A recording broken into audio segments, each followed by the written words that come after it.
मुझे गुरुदेव से लगा 13वीं गाथा पर जो प्रवचन चल रहा है उसमें नव तत्वों की उत्पत्ति कैसे होती है उसकी विस्तार से बात आज 1 घंटे के प्रवचन में आई। नव तत्व का स्वरूप कैसा है, नव तत्व की उत्पत्ति कैसे होती है, नव तत्व उत्पन्न होने के समय जीव की क्या स्थिति है, कर्म का बंध कैसे होता है, कर्म का उदय कैसे आता है, वो निमित्त के आश्रित पर्याय कैसे होती है और द्रव्य स्वभाव के आश्रित होने वाली पर्याय है, उसी में भी कर्म का अनुदय कैसे होता है, अभाव कैसे होता है, ये सब चर्चा आज पूज्य गुरुदेव श्री ने बहुत से विस्तार से आज अपन लोगों को सुनाई। 13वीं गाथा जो आचार्य भगवान ने लिखी है उसमें कलश जो अपन ने 7वां कलश सुना था उसके बाद में ये 13वीं गाथा चली है। 7वें कलश में ये आया था कि नव तत्व गतत्वेपि यदेकत्वं न मुच्यते। नव तत्व होने पर भी जीव अपने स्वभाव को छोड़ता नहीं है। तो नव तत्व है वो पर्याय रूप भाव है, उसके साथ में कर्म का उदय अनुदय भाव निमित्तपणे संयोग रूप है और उसी समय जीव की पृथकता उधर रही हुई है। ऐसा स्वरूप मुझे गुरुदेव श्री ने अभी बताया। जीव और अजीव के संयोग से एक दूसरे के निमित्त संबंध से उसका मतलब है जीव की पर्याय और अजीव की भी पर्याय।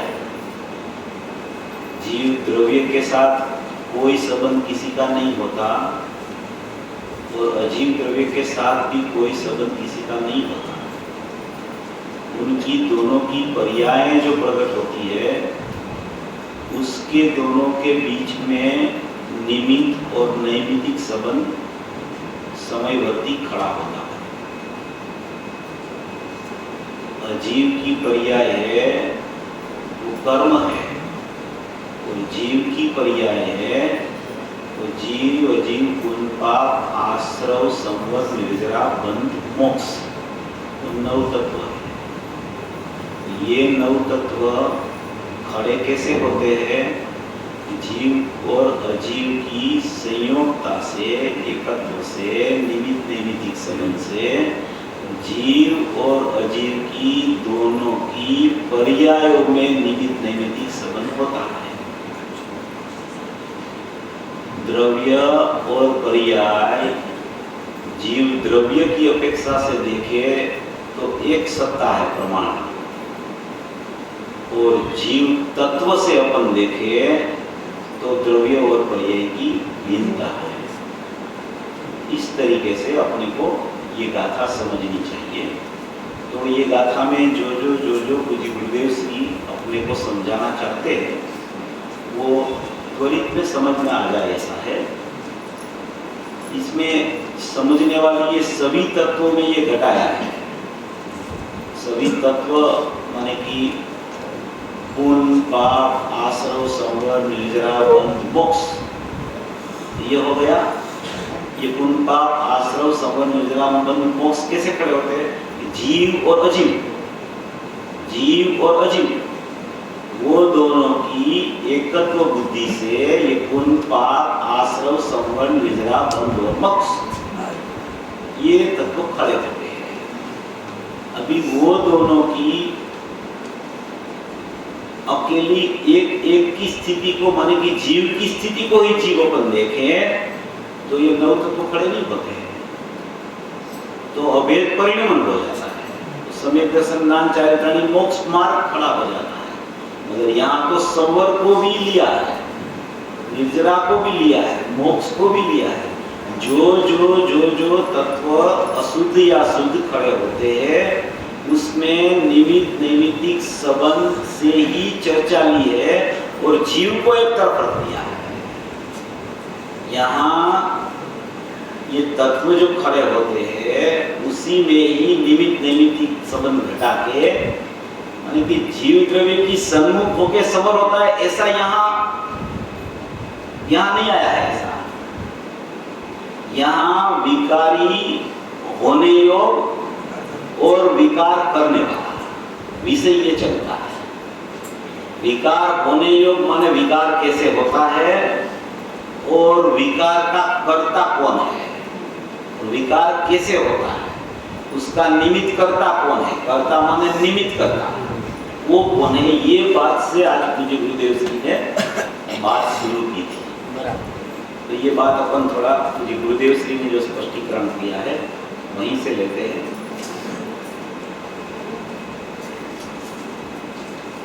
बहुत बातें आई है आज का प्रवचन में भी। गुरुदेव श्री का एक घंटे का प्रवचन में तो बहुत बातें आ जाती है। अपन अपनी रुचि की आंख खुली रखे, रुचि की आंख खुली रखे तो वो आंख को बोलते हैं दृष्टि, तो वो दृष्टि द्रव्य पर चली जाए। ऐसा ये प्रवचन आते हैं एक के बाद एक, एक के बाद एक, एक के बाद एक। सबसे पहले जो पैराग्राफ आया था ना, सविसार 13वीं गाथा सम्यक दर्शन कैसे होता है। प्रथम धर्म की शुरुआत तो नव तत्व का भेद का लक्ष्य सम्यक दर्शन नहीं होता। नव तत्व का भेद का लक्ष्य रहे तो सम्यक दर्शन नहीं होता। सूक्ष्म बात है, कभी उसने ये कार्य किया नहीं और उसको यथार्थ ऐसी बात सुनने में भी आई नहीं। नव तत्व जो है वो तो भेद रूप है, भेद रूप है ये तो व्यवहार का विषय है।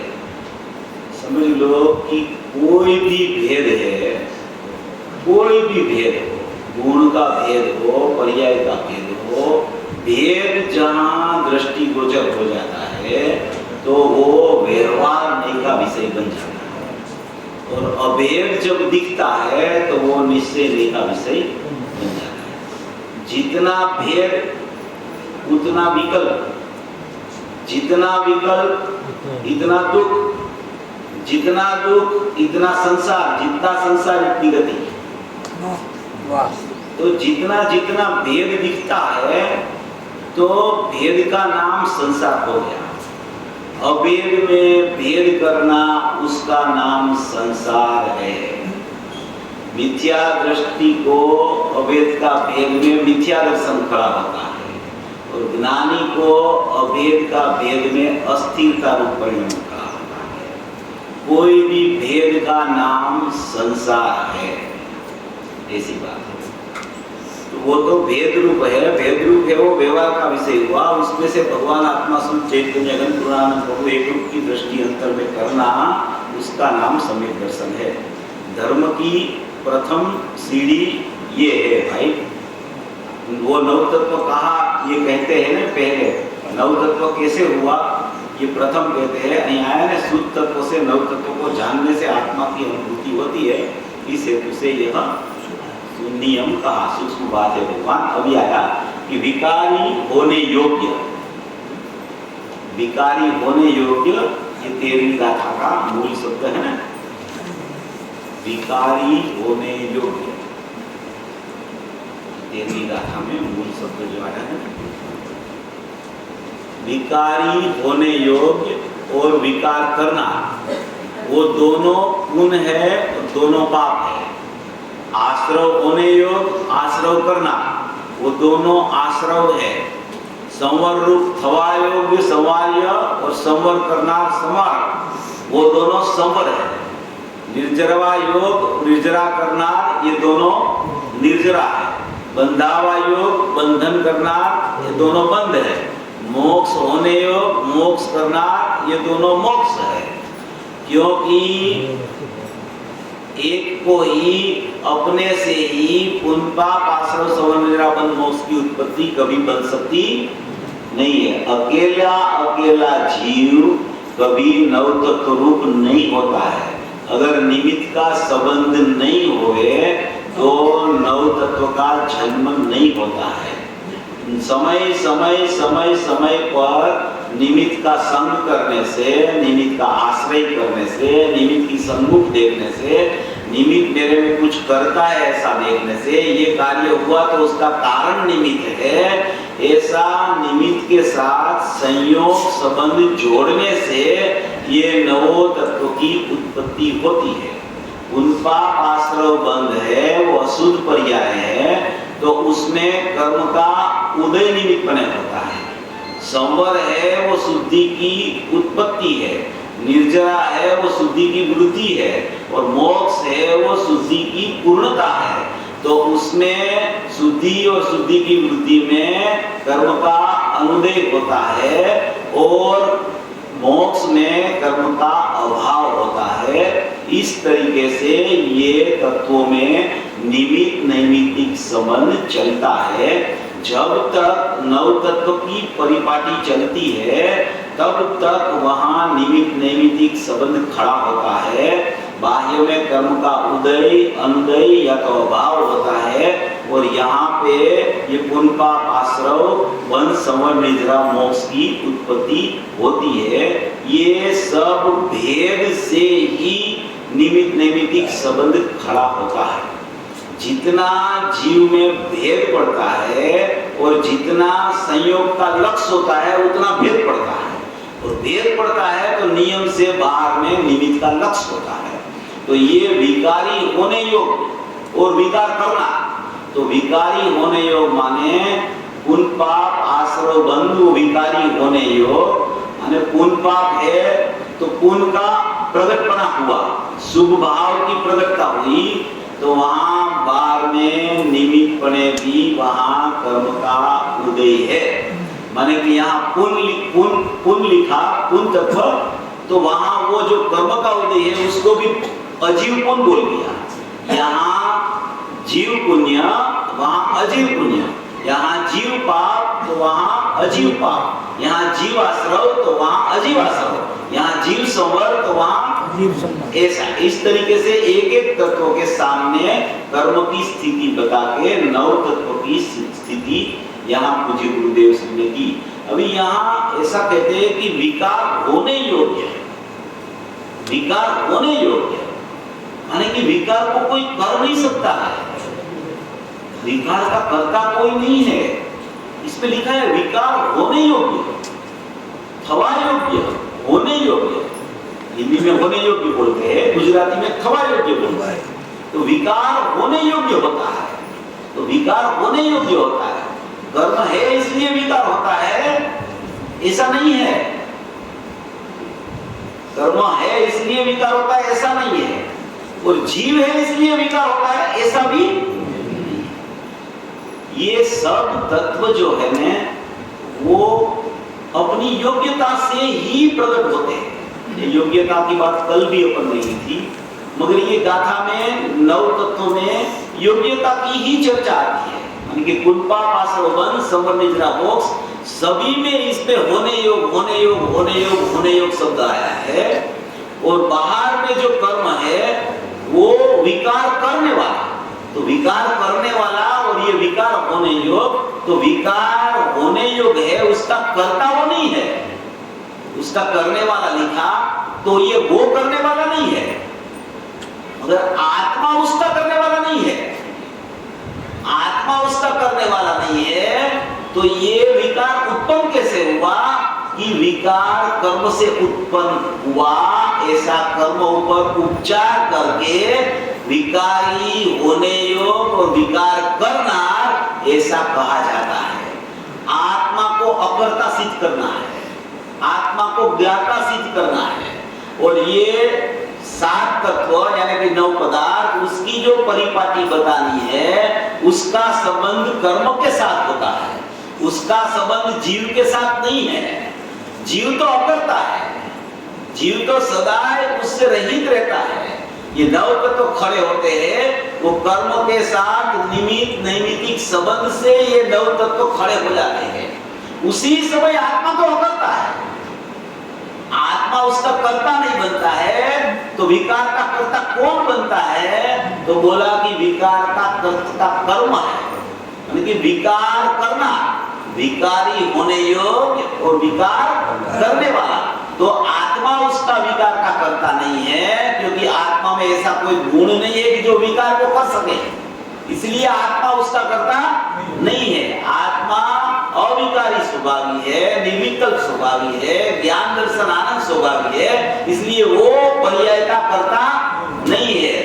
उनका आश्रव बंध का कर्ता तो है ही नहीं, मगर संवर निद्रा मोक्ष का भी कर्ता आत्मा नहीं है, क्योंकि इसमें लिखा है संवर निद्रा मोक्ष होने योग्य होता है, उसका कोई कर्ता नहीं है। अगर आत्मा उसका कर्ता हो तो वो सम्यक दर्शन क्यों करे, मोक्ष ही कर लेने, तो सम्यक दर्शन की पर्याय क्यों करे, वो मोक्ष की पर्याय क्या ही कर्ता बन जाए, मोक्ष ही कर ले।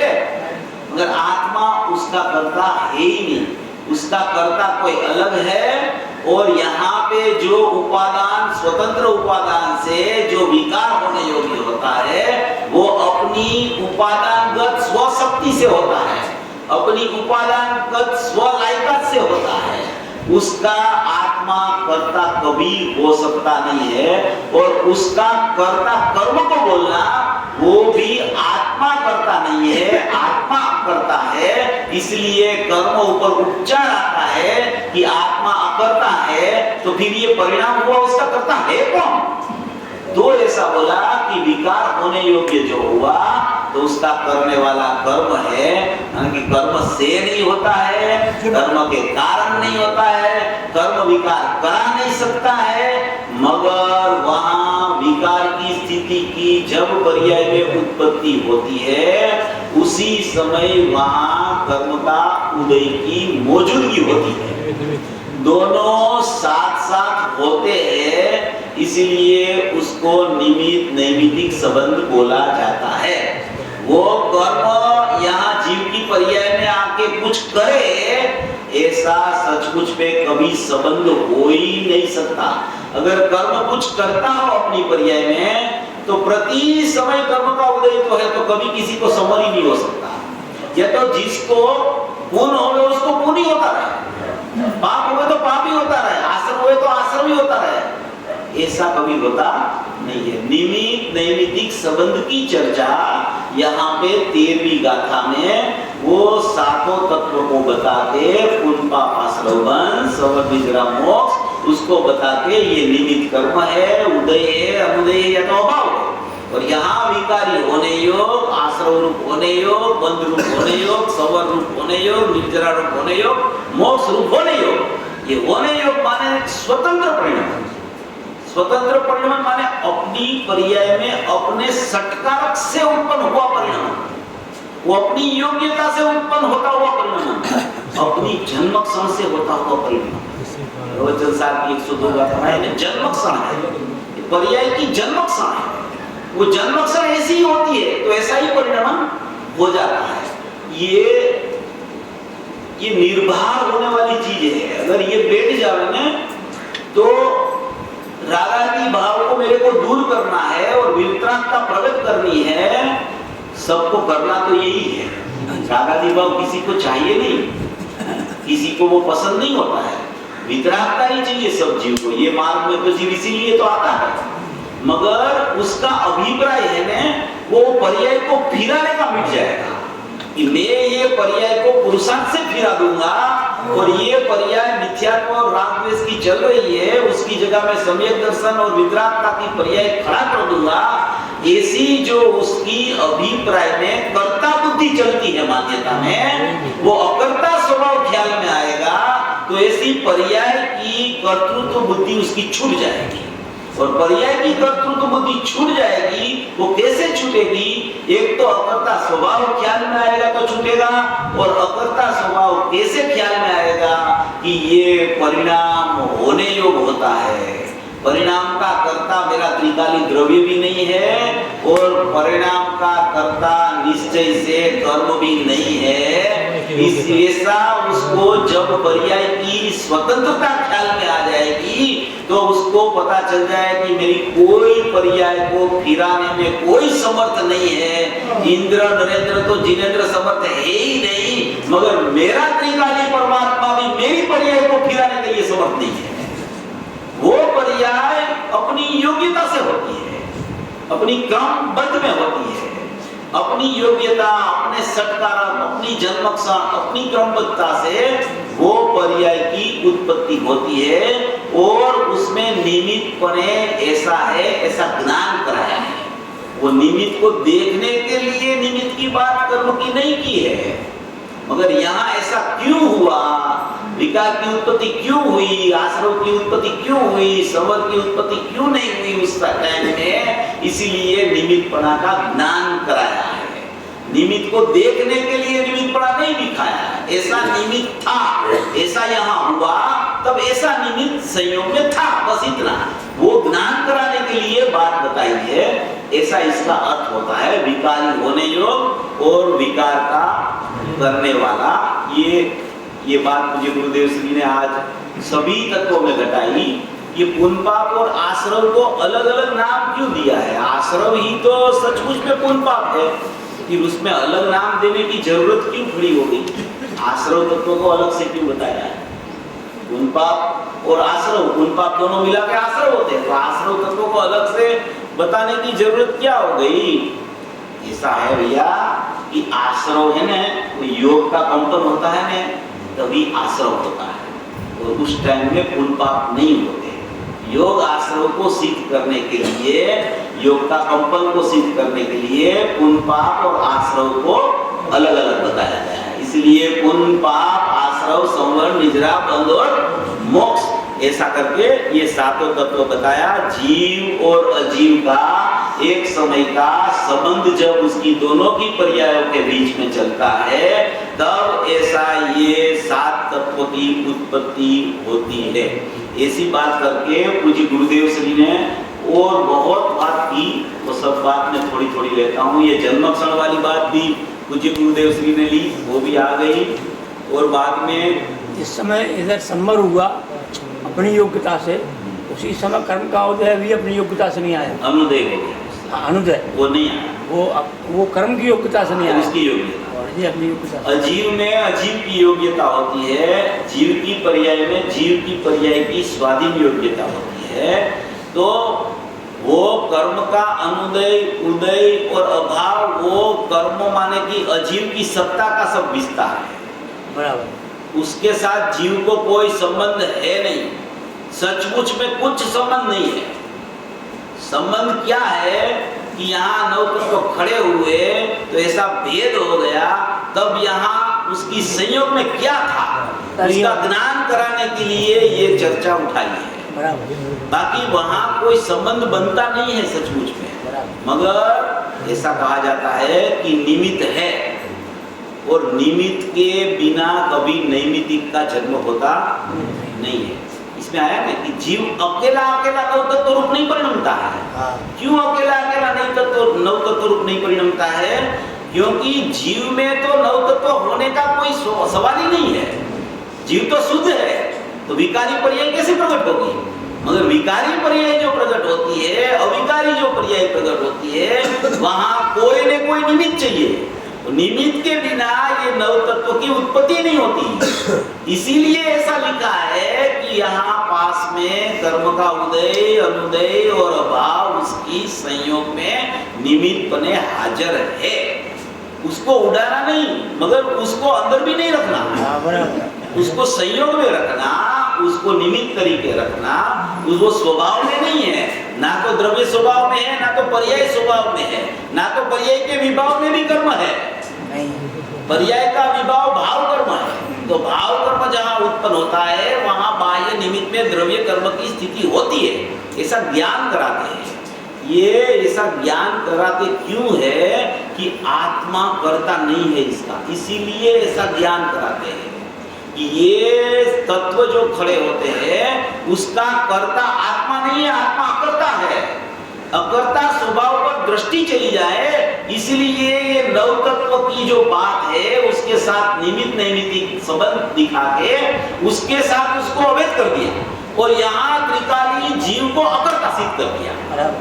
ये पर्याय को, जो पर्याय में नव तत्व की उत्पत्ति होती है, तो वो उत्पत्ति किसके संबंध से होती है? किसके निमित्त से होती है? तो इसीलिए वहां उसका संयोग संबंध दिखा के उसके साथ इसको अनन्य कर दिया, इसको साथ इसको अभेद कर दिया। और यहाँ जीव को अकर्ता स्वभावी, ज्ञाता स्वभावी, परम परिणामिक भाव लक्षण स्वभावी सिद्ध किया। अपन ने जो पहले भी दिया था ना कि ये सब सापेक्ष पर्याय है। ये जो उनका आश्रवण संवरण मोक्ष, ये सब सापेक्षता वाली पर्याय है। उसमें कहीं न कहीं निमित्त नैमित्तिक संबंध घटता है, निमित्त उसके साथ चलता है, निमित्त नैमित्तिक संबंध होता है। और जो ज्ञायक भाव है उसका जो ज्ञान ज्ञान ज्ञान ज्ञान ज्ञान ज्ञान ज्ञान ज्ञान प्रकट होने वाला जो उपयोग है वो उपयोग निरपेक्ष है। और वो निरपेक्ष उपयोग में अनुभूति स्वरूप भगवान आत्मा जानने में आता है। वो अनुभूति स्वरूप भगवान आत्मा है, वो अकर्ता स्वभावी है। वो अकर्ता स्वभावी आत्मा की दृष्टि कराना, और वो कभी कर्ता कोई परिणाम का नहीं होता है। इसीलिए ये परिणाम जो सातों तत्वों की जो परिपाटी चलती है उसका कर्ता कौन है? तो उसका कर्ता बाहर में कर्म के उदय को बता के, अनुदय को बता के, अभाव को दिखा के, विकार होने योग्य और विकार करना, ऐसा दोनों के साथ एक रूपता करके, एक रूपता माने उसको एक साथ पे रख के अकर्ता स्वभाव सिद्ध करना है। ये तो बात है कि ये नव तत्व की स्थिति खड़ी क्यों होती है, इसलिए कर्म का संबंध बताया। मगर वो संबंध क्यों बताया कि नव तत्व, सात तत्व, नव पदार्थ जो खड़ा हुआ है तो उसका कर्ता कौन है? तो वो आत्मा उसका कर्ता नहीं है, आत्मा करता है। और इसका कर्ता सचमुच देखो तो पर्याय का कर्ता पर्याय है, पर्याय का कारण पर्याय है, पर्याय का कर्म पर्याय है, पर्याय का संप्रदान पर्याय है, पर्याय का अपादान पर्याय है, पर्याय का अधिकरण भी पर्याय है। मगर उसी समय निमित्त उस समय कौन है? अभी सवल क्यों नहीं हुआ, अभी आश्रव क्यों हुआ? तो उसकी योग्यता से हुआ है, योग्यता से। और मगर योग्यता से हुआ है तो सामने वहां कर्म का उदय भी है, उसका ज्ञान करते हैं। ऐसी स्थिति का वर्णन इसमें नव तत्वों की परिपाटी के साथ आया है। ये वैसे बहुत समझ में आ जाए। ऐसा है, एक ज्ञायक भाव है, एक अपनी पर्याय का उत्पाद है, और बाह्य में निमित्त संबंध है कर्म का उदय का, ऐसा। और यहाँ ज्ञायक भाव है वो अकर्ता स्वभाव है और परिणाम का कर्ता परिणाम है। और परिणाम का नैमित्तिकता देखो तो उसका निमित्त बाहर में है। ये सिद्ध करना है। 13वीं गाथा का भाव ये है, ये सब में यही आएगा, यही सिद्ध करना है इसमें। अभी बाह्य स्थूल दृष्टि वाला प्रकरण भी आगे चलेगा।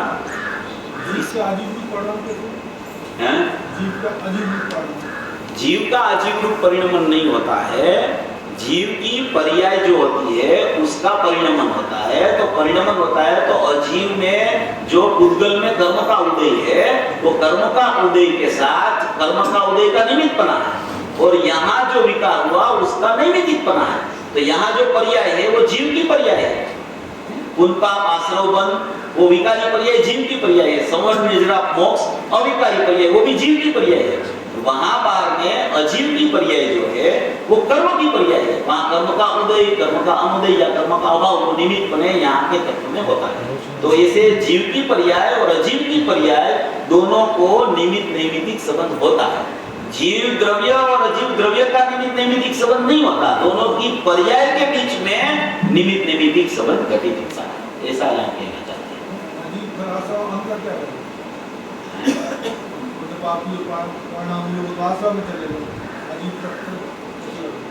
बोला ना कि जीव और अजीव, अजीव तो ये अजीव तत्व तो यहाँ आ गया ना कि जीव माने एक समय की पर्याय। नव तत्व से देखो तो जीव यानी कि एक समय की ज्ञान की पर्याय। अजीव माने कि अजीव का ज्ञान, उसको भी यहाँ अजीव तत्व कहा। पुण्य पाप आश्रव संवर्ण निजरा पुण्य और मोक्ष, इस तरीके से वो कल आ गया था। कल गुरुदेव की टेप में आया था, कल लिया भी था।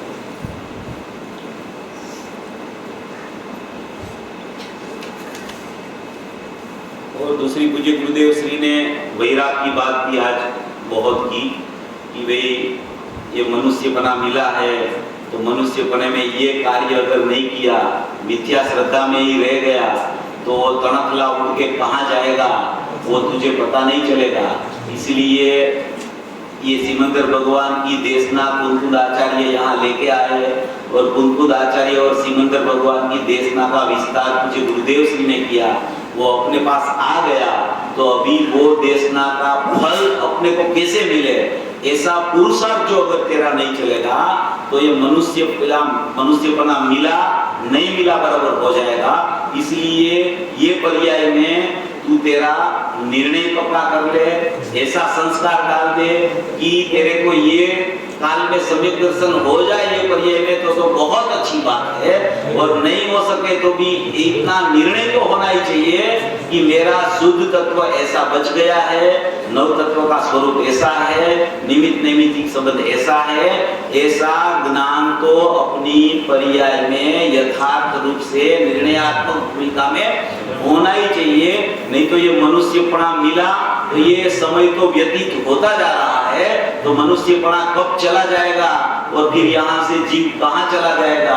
तो अगर ऐसा संस्कार नहीं डाला होगा, ऐसा निर्णय नहीं किया होगा, ऐसा सचमुच परिपक्वता अंदर से अपना ज्ञान स्वभाव और नायक स्वभाव की नहीं की होगी तो मनुष्यपना तो चला जाएगा और मिथ्या श्रद्धा में नरक और निगोद पड़ा है। ऐसा पूज्य गुरुदेव श्री ने आज ब्रह्मदेव चक्रवर्ती का दृष्टांत देके भी ये बात बहुत अच्छी की थी आज। और दूसरी बात की कि सम्यक दर्शन का विषय सम्यक दर्शन नहीं है, ये बात भी आ रही थी कि पर्याय का सम्यक दर्शन प्रकट होने के लिए सम्यक दर्शन का विषय त्रिकाली द्रव्य होता है। सम्यक दर्शन का विषय सम्यक दर्शन की पर्याय भी नहीं होती है और सम्यक दर्शन का विषय सम्यक दर्शन की पर्याय सहित वाला परिणामी द्रव्य भी आगे की पर्यायों को शुद्ध होने में सचमुच में विषय नहीं बन सकता है।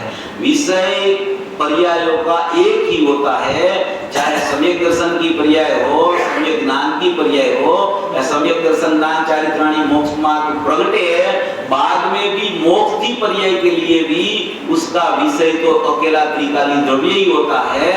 माने कि सम्यक पर्याय के साथ में सम्यक द्रव्य रहता है, वो दोनों को अभेद करके परिणामी द्रव्य हुआ।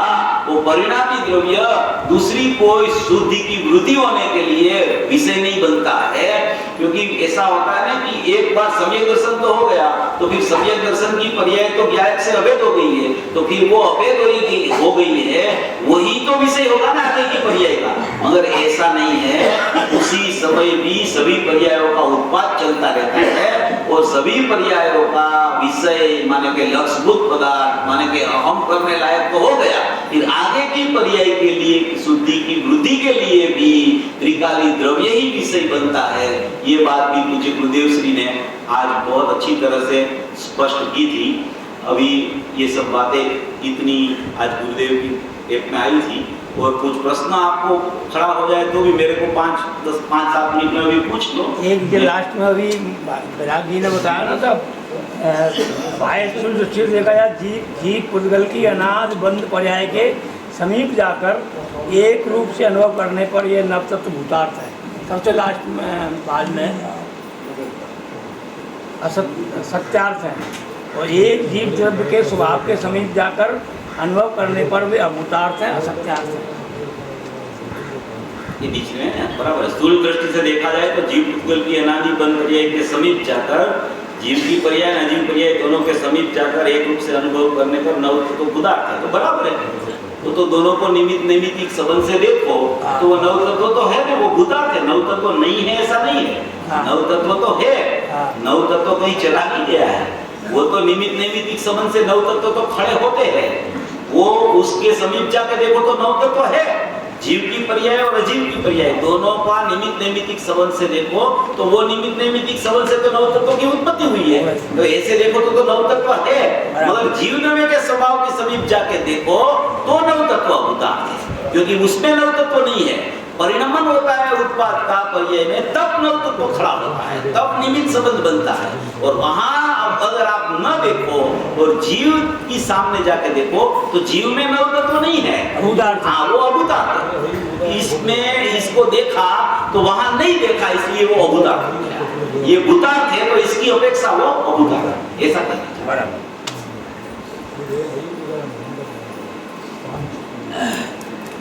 Mm-hmm.